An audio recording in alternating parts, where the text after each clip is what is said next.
Runway Luke, lip sync Luke, lip sync Luke. We already knew who was in the bottom two before they even said because everyone else was in their right outfits except for these two who changed for the lip sync.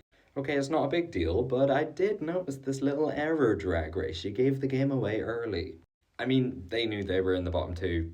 We kind of already knew they were in the bottom two. The feedback kind of gave away that they'd be in the bottom two, so it's not that big a deal. But just saying, I spotted it. There's a mistake here. But what I will say is, this is the first episode this series where I have completely agreed with the bottom two. Now, I get that the drag race rules up until this point has meant that not necessarily the weakest two have been the bottom two, because the Chippy Tea could save someone. However, I've not often agreed with the bottom three anyway, so my point being, finally, I agree with Rue. But again, out of all the episodes so far, I think this one maybe was the clearest. I do feel bad for Mariah, and she said it herself, but she did so much work to make Gotland funny in this challenge, and I was surprised that wasn't more recognized. However, I do in part think that's the reason she won the lip sync.